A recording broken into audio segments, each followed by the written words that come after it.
I'm Adrienne Giffen, and this is Now You're Talking. Parenting in the digital world can feel overwhelming, especially when you're balancing a career, raising teens and preteens, and trying to keep up with it all. Screens are constant, and sometimes real connection feels out of reach. This podcast is your chance to pause and breathe, a space for stories and insights that bring encouragement, perspective, and the reminder that you are not alone. Parenting and teaching in today's digital world can feel like walking a tightrope. We're trying to stay connected while everything around us speeds up. In this episode, I sit down with Elizabeth Bennett, an educator with over 35 years of experience, and the author of Courageous Conversations. Elizabeth shares how curiosity, compassion, and communication can bridge the growing gap between parents, teens, and educators.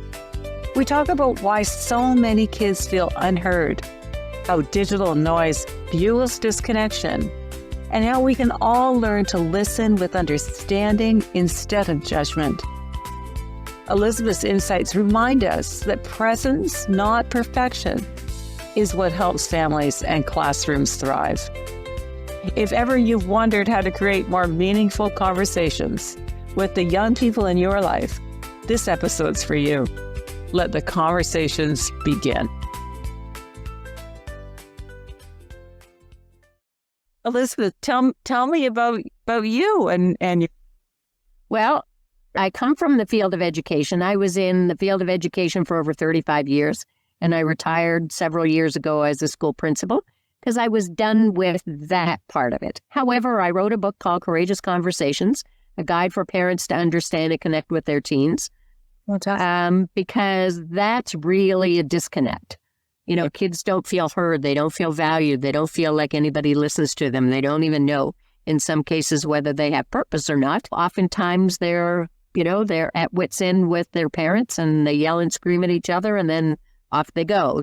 Up goes the hoodie, in goes the earbuds, out comes the cell phone, and they're out of there. And so parents have a difficult time as well trying to figure out how to engage, what to say, what to do, right? Yes. But what I notice with that, though, is that those kids now are in business and industry, and they don't know how to have conversation there either. Well, because the things that I also saw in education, bullying is rampant, mental health concerns are through the roof, social isolation is on the increase. Those things are also happening in workplaces.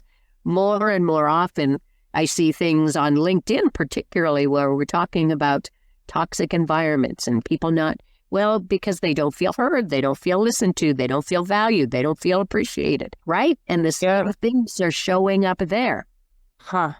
And often what I say when I'm working with people in business and industry is that we have a collective PhD in avoidance because we don't like to have conversation because we feel that every time we have a conversation, it's a conflict or it's I don't like to be confrontational. This is not about confrontation. This is about invitation. Yeah, I like that. That's so fantastic. Yes. So tell me, so you were a principal. So you saw it all. You saw the business of education being at that top position and then all the political stuff around it. So what are you doing now to sort of balance that or to fulfill a need? Well, actually, what I'm trying to do now is to go back into, because when you're in education, you don't think of it as a business. You're thinking, you're dealing with students and parents and activities and, school functions and all that other stuff. And I didn't ever think of it as a business. But now that I've stepped away from that, and from time to time, I will, go back to schools to have conversation with parents to help them see what's going on. Because I could talk all day on that. But the piece that I'm doing now with business and industry is I'm trying to get into, or I'm making my efforts to get into school districts to now have conversations with principals. Because and certainly in my experience, principals are typically teachers to begin with. So in the school district I was in, I was a teacher first, And then, I applied as an assistant principal. And so you're basically, you're almost 80% in the classroom, and you're doing the odd and end thing about, what a playground issue or so on. Yeah. I was in that position for a while and gathered more information and skills and understanding and so on. And then I applied into being a vice principal, and same thing. I was still teaching and doing that. And then again, when I did the same thing in order to get into principalhood, I chose to stay in the teaching piece so that I could see what was going on in classrooms and having conversations with kids and finding out more about what's going on. Interesting. So you stayed on the front line, really? Yeah. But what I noticed with that, though, is that although we can move from one position to the next, we are often focused mostly on curricular things. So if the government is coming in with something new, that we have to talk about it, figure out how we're going to roll it out, what we're going to do with teachers, the resources, and all those other things. Or we're talking about, the newest book and the newest way to do something. Yeah. Right? Because every year, and I'm still, again, only referring to my own school district, where we would have a guest speaker, and that book would be what we would use that year. And we would have conversation during because our principals would meet once a month, and we would have a staff meeting with principals and directors and superintendents. So we would have those kinds of conversations, and then be able to take that information and take it back to your school and, have things work in school. But one of the things that I noticed, though, was that we rarely had workshops or any kind of meetings where we were talking about how do we connect?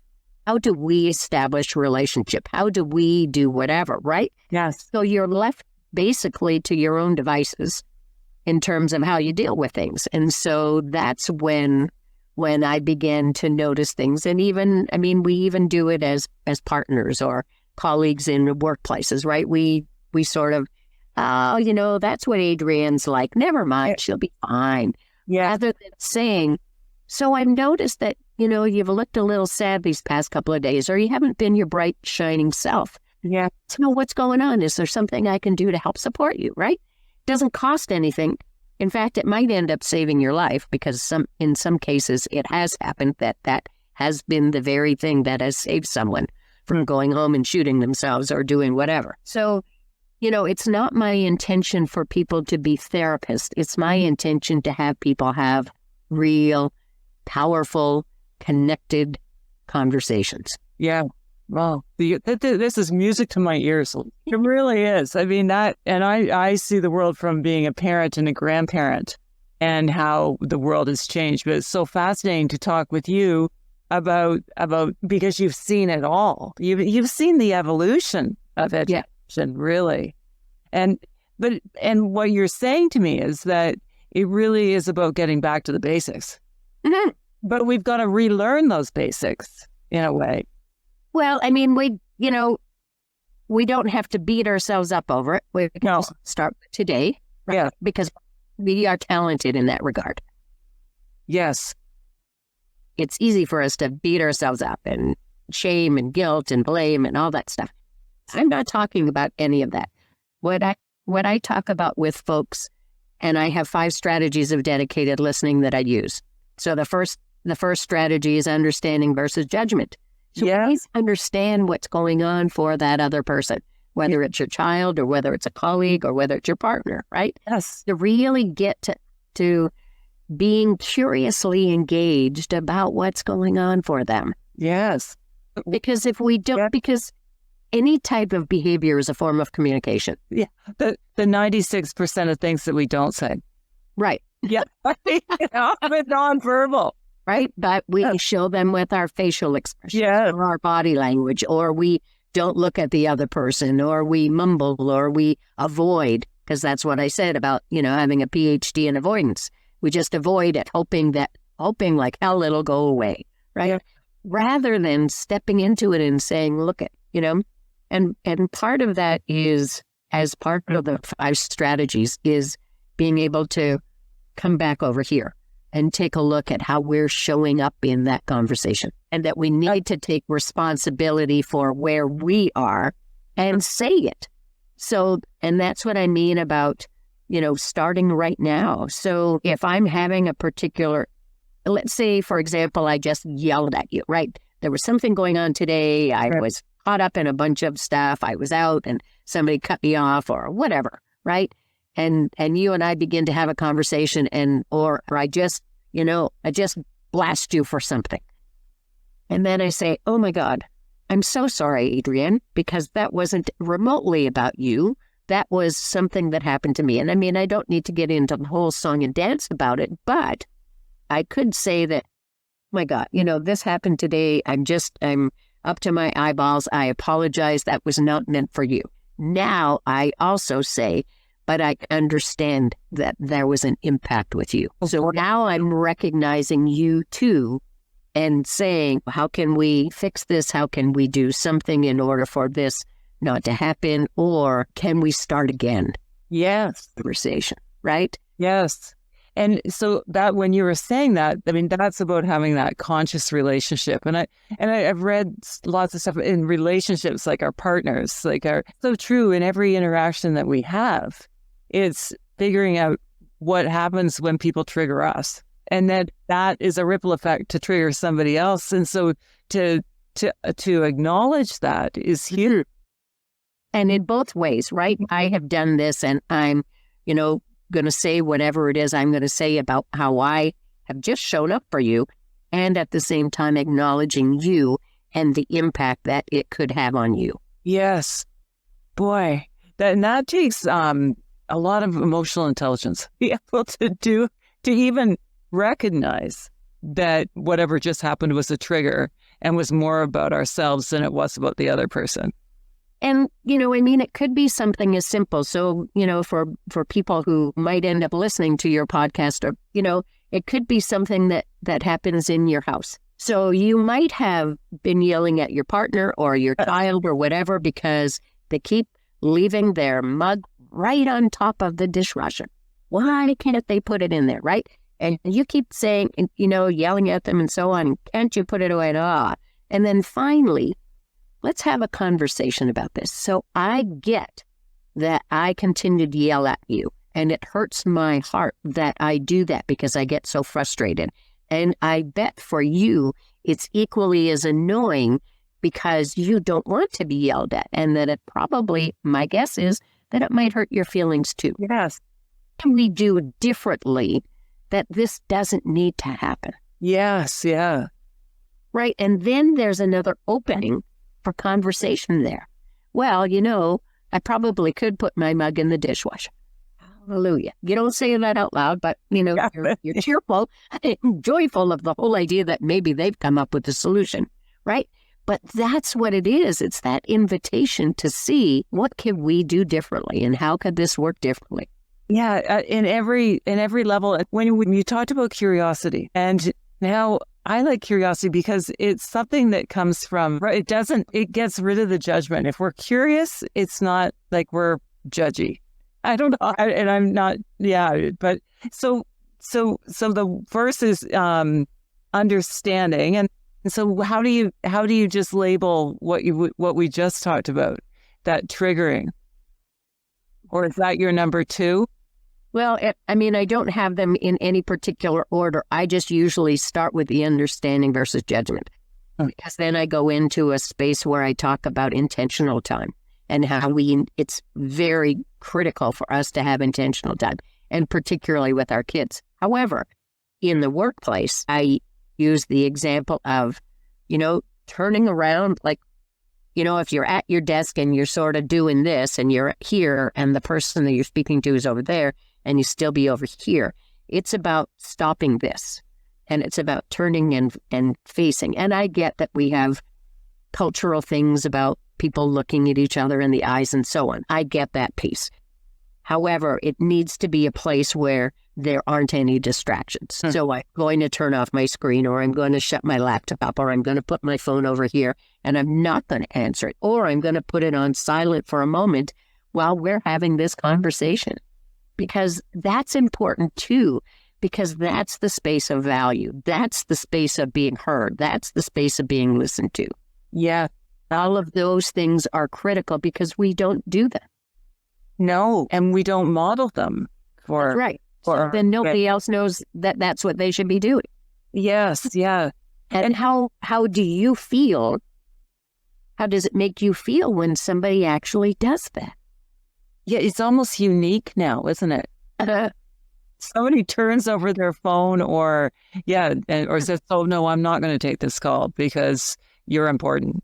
This conversation is important. And I want you to keep telling me about this. I find it fascinating. How, as a principal, and you saw the evolution of digital, how did you deal with that? In one of my schools that I was in, because we don't typically get a choice of where we go. We're typically placed when God is in need, right? Or the new year is coming up and people are retiring, whatever the case may be. Anyway, in this particular school, we've been having some issues with cell phones particularly. And, there would be days where, teachers would get really frustrated or so on. Well, we had two camps in that. We had a couple of teachers who were very gifted at social media or at using their cell phones to play Jeopardy or there was all kinds of names of things, right, where kids could do polls and, so there was an engagement piece, but not everybody was like that.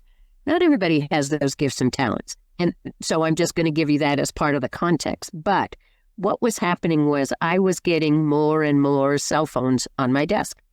Teachers were, because we had gone through a whole series of things that we tried. Those shoe rack things that hang on the back of your door. Yeah. Well, for a period of time, kids would put their cell phones in there, and they'd pick them up at the end of class. Then that didn't work out particularly well because we were concerned about the whole idea that, you might like the iPhone 14 as opposed to the iPhone 8 that you currently own, right? So we were concerned about that. So then we got things like little Tupperware buckets, and then the phones would be put in that and they'd be put on the teacher's desk. Well, same kind of issues where, you can't monitor, and we as teachers don't know who belongs to every phone unless you put your name on it, right? And that wasn't going to happen. So then it got to a point where, we were, and particularly with junior highs, because they're my favorite. So, I'd have some serious conversations with them and say, look, you have the opportunity to have this cell phone. And we had often had our school resource officers come to talk about various things. So the police officer would come and so on. And there was one time that this police officer came and he was explaining the whole idea that parents are really responsible for the cell phone because they pay the bill. They put their name on that dotted line, right? And so should something untoward happen, your parent gets into trouble. And it could be like very serious trouble. And it was also at a time where we were talking with students about being responsible digital citizens. And so we would give them the opportunity to use them in a classroom and so on. And then it began to get out of hand because there would be some days where I would have a bunch of them on my desk, right? And I'd be doing something and one would whir and one would dance and one would this and that. And from time to time, I would pick them up and I would be, sort of shocked that it was a parent, right? And thinking, call the office during the day, for God's sakes, right? So somebody else would whir or buzz or whatever, and I'd pick that up and it would be another kid in that kid's class. So easy for me just to walk down the hallway, say to the kid, look give me your cell phone, you could pick it up at the end of the day, and they'd be mortified or shocked, right? And it's like, well, had you not been texting the other person, I wouldn't have known about it. So we went through all that. Then I decided that I was going to do a survey. So I created a paper survey because we could still use paper. And I sent that home to parents from kids from grade 3 to, in that particular case, I had a school where it was K-9. So no, and that year we didn't have the 9s. They were at another school. So I sent that home from grade 3 all the way to grade 8. I sent another survey to the teachers. I sent a survey to the students and anybody else in the school who was responsible for having connections with kids. Grade 3, 4, and 5 wasn't an issue. And the parents were pretty good about responding and saying, because I asked some pretty straightforward questions about how do you monitor it at home. I was pushing the limits there, but the few that I got back were, a couple of them were as diplomatic as they could be. Grade 6s were the group that gave me the most insight into what was happening, because some of the questions that I asked were things like, do you find that are there some kids in your class who are using their cell phones inappropriately during class? And that was a yes. And then there were some where I gave them places to explain more things. They were concerned about, cybersecurity. They were concerned about bullying online. They were concerned. And so I had lots of content to work with. So then I got to grade 7s and 8s. 7s weren't so bad. In grade 8 class, there was one that was totally accepting. They could understand the bigger picture because some of them had been involved with situations that we had either navigated with the police or with their families or so on. And this other grade 8 class, they had this collective attitude going on. And I said, well, let me give you some information about what's going on. And I said, I can appreciate that you believe that you have the right to have your cell phone. And that's absolutely right. You do have that right. Your parents bought it for you, whatever, they think for your safety or understanding or whatever, or to give you a little bit of responsibility.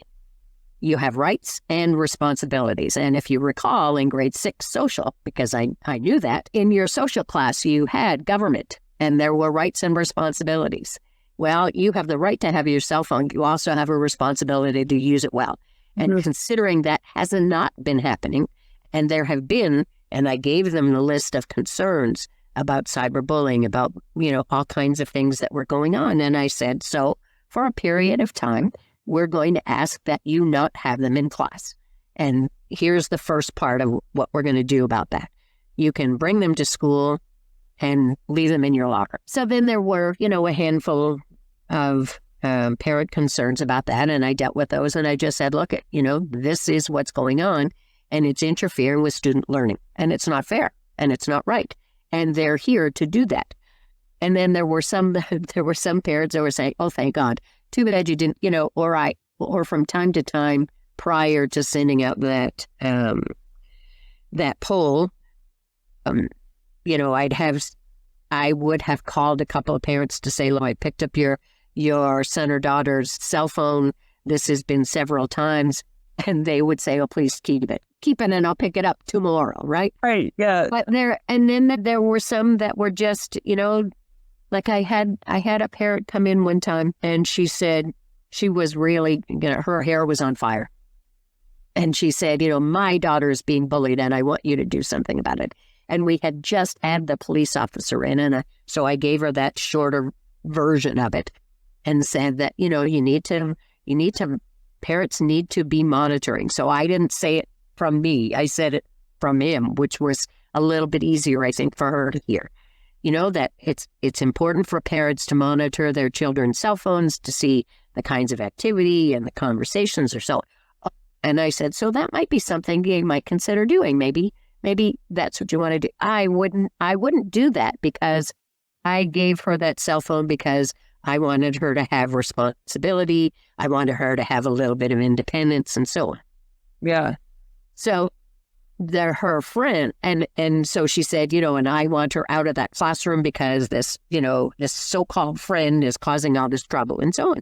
And I said, okay. I said, that seems to be a little surprised to me. And these were grade 8 girls, right? Because I see them walking down the hallway. They're draped all over each other. They seem to be having a good time. But here's what I'll do in the meantime before we make that final decision about moving, because I just didn't want to do it in the middle of the year because it changes the dynamics in the classrooms too, right? If these kids are causing trouble. Anyhow, so I got around it by saying that, I'll check with the teachers because, they have 6 or 7 teachers being in junior high. So I'd have conversation with those teachers just to monitor if they're doing group projects or partner projects that please, you just don't have, you can do what you want, say what you want in your class, but just don't have them work together. Then later on, I think probably a day or so, or maybe even that same day, I got a call from the other parent who said, Elizabeth, there's something going on. I'm not really sure. Something's happening with my daughter.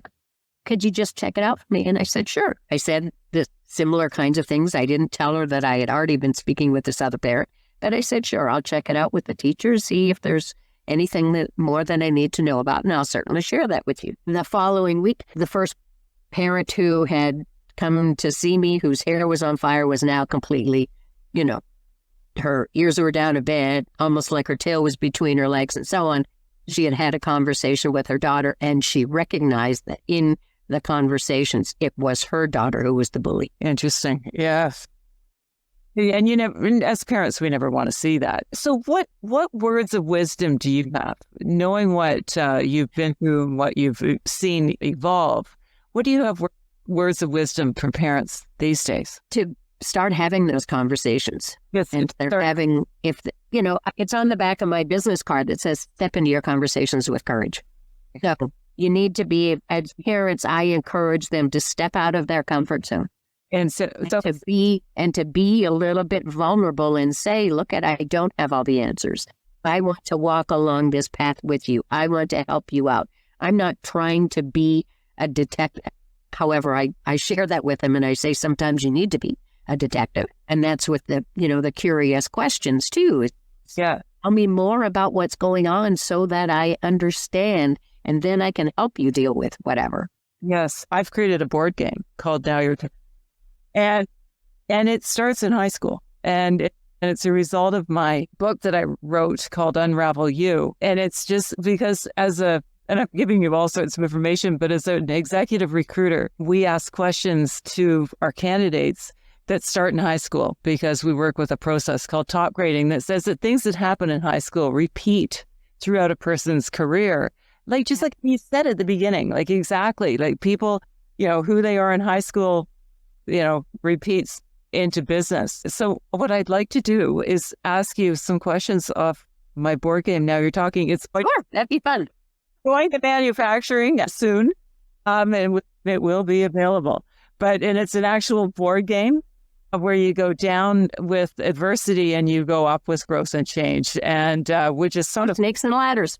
It's not but it's life. It's life. So, so I am going to take questions out of the impressionable years. Let me just think, because the impressionable years. So I want you to describe, Elizabeth, a high point in your high school. It wasn't my favorite place. Not, buddy, yet you've built your career there. A high point. I think there were a couple of teachers who recognized that I was more capable than I was demonstrating. And so that made me feel good, because it was few and far between where I was actually seen. See, and that is interesting too. So that connects to why you're saying, have a conversation so these kids can be seen. Yeah. And in a way, parents can be seen too. Yeah. And that's what my board game Now You're Talking does. It brings the generations together. And I've played with 4 generations, my mom in her 90s and a grandchild who is 6. And it's amazing to have people of different generations talking to one another. Yeah. So what advice would you give your younger high school self? To step out of our own comfort zone and take risks and be on fire. That's interesting. And what advice do you give to current graduates? High school? Yeah, high school graduates. I'm focusing on that because of where you've come from and where you're going. Yeah, again, it really is. It's in order to step into their life with courage, to take risks, to try things out. The worst thing that happens is failure is just feedback. Failure is just feedback. Well, that's great. So that's interesting. So knowing what you know now, what would you do the same, and what would you do differently? What would I do different? I would do what I just said. Is to take more risks, get out there, step out, and it doesn't matter what other people think or say, because that's the thing that's been holding us all back, right? So then going back to you and what you're doing now. Mm-hmm. So you've stayed in the system, and now you're going to go out in different ways. So tell us more about that, or tell people who are listening to hear. and how you're going to make a difference now. Well, the difference that I'm making now is I want to disrupt things. See, because we have become so incredibly positional that we think, and this is like in countries, this is the world at the moment. We are in utter chaos. And the positional space is really, that's only a way of moving forward. There are many other ways. And so it leads me back to the understanding versus judgment. If someone is completely polarized, because that's what we've become, then it's worthy of having that conversation and understanding where that other person or that other country or that other whatever is coming from. Not that you need to agree, but at least if there's something that's common ground where you can move together, because we all want the same thing. Yes. We want good health care. We want good education. We want people to be safe. We want homes. We want food for people. We want to get people off the streets. We want a better world for our next generations. Well, if we want that, then we need to start right here, right now, and make a difference. Yes. But in part of that, though, because we've lost this art, of the art of listening. Yes. So it's not only talking, it's sitting back and listening to what the person says and really listening. And that's what you said earlier, is being present. Put your phone away. Don't answer that call. Right.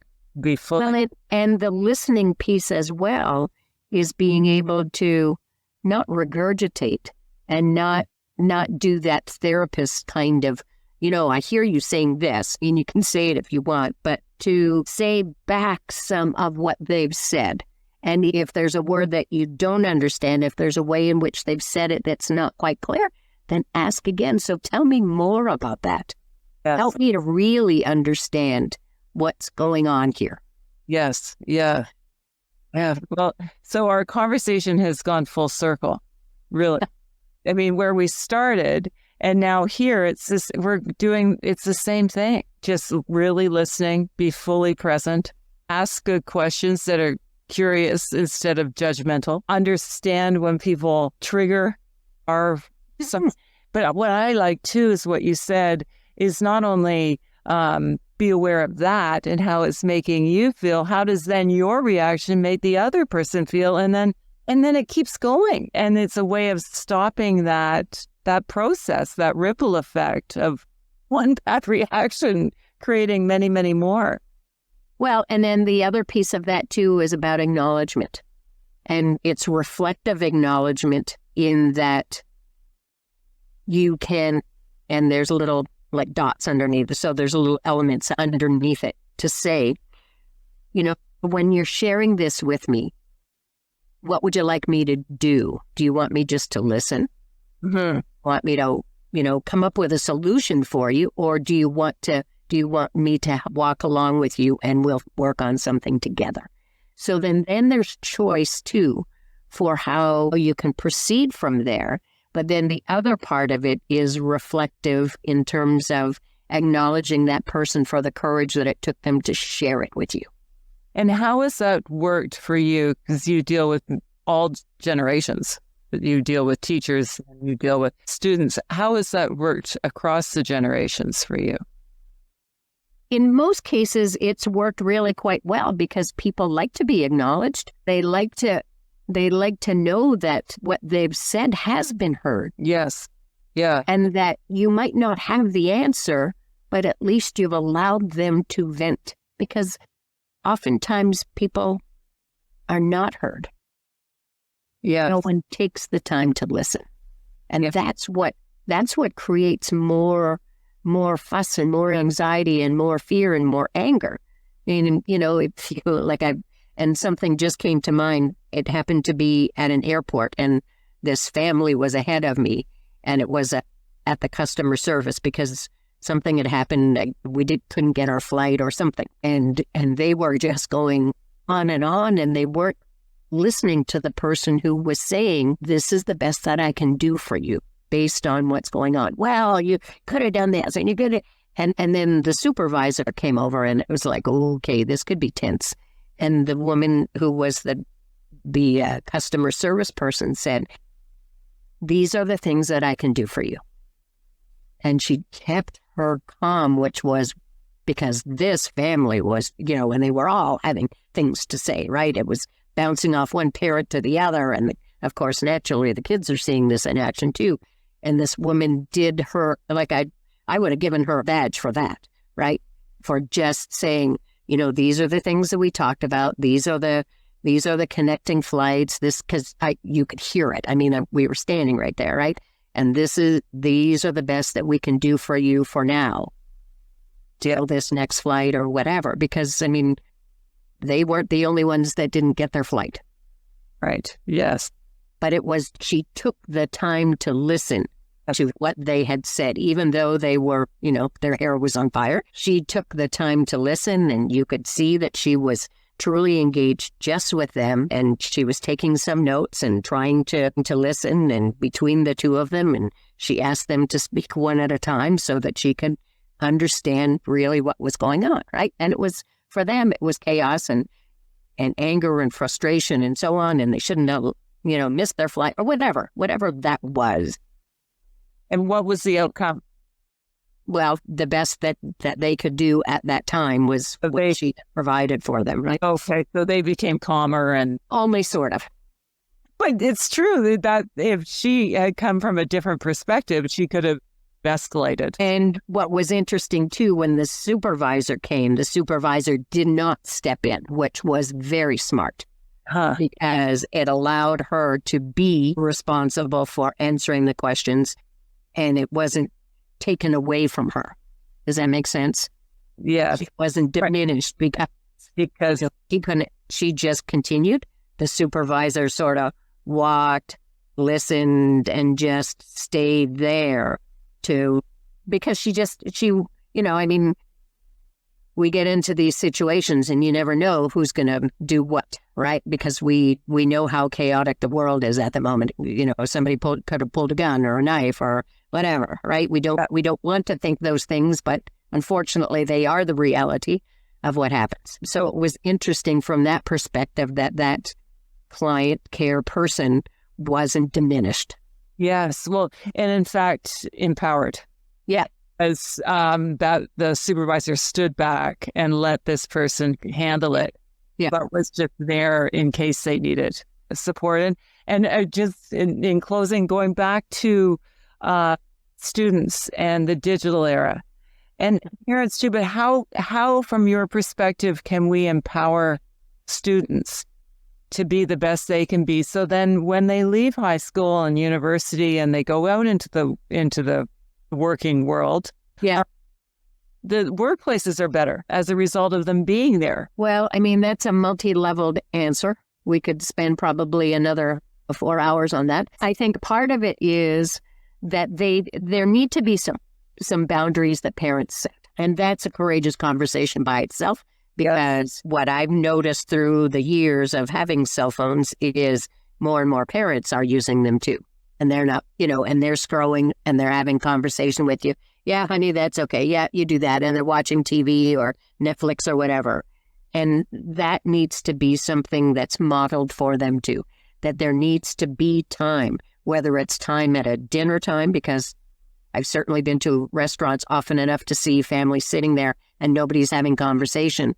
And I'm thinking, oh my God, it costs a fortune now to go to a restaurant and 5 or 6 of you are sitting around looking at your cell phones.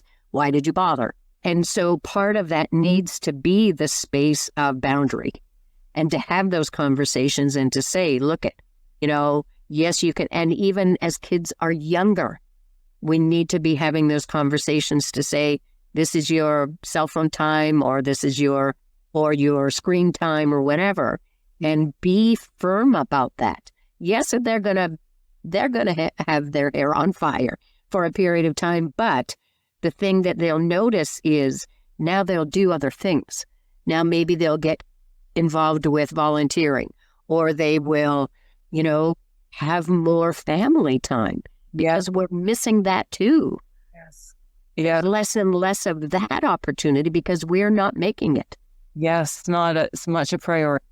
That's right. And isn't that sad? Because And one of the things that I say when I give a talk, particularly to parents, is busy, busy, busy is always going to be there. Your kids might not be, because we're not going to win that war or that game of busyness, where there's always going to be stuff to do. And it was interesting for me as a reflection on my career, is that when I retired, there was somebody else in that spot right away. Yes. Yeah. That's a good reminder, isn't it? That we're all replaceable, which I don't Well, some of us actually, but none of us wants to think that. there should be a little bit, I don't know, sort of something. I don't know what it is, but it was, wow. Yeah.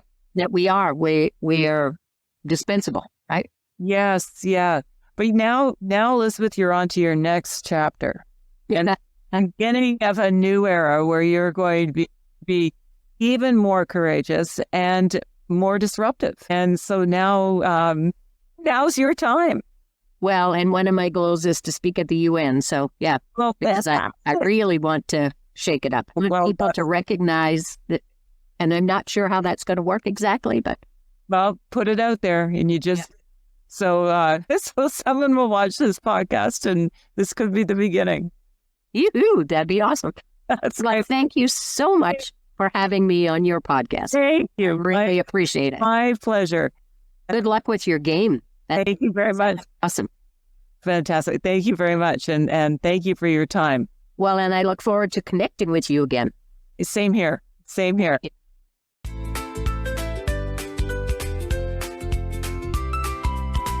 If this conversation with Elizabeth Bennett inspired you to slow down, get curious, and truly connect, please share this episode with another parent, teacher, or mentor who's navigating the same challenges. Together, we can help young people feel seen, heard, and valued, and create a future where courageous conversations are the norm, not the exception.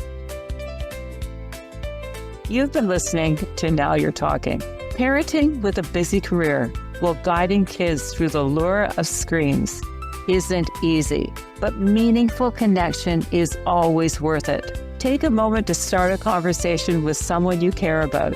It could be the highlight of their day.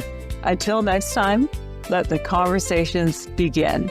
Now You're Talking.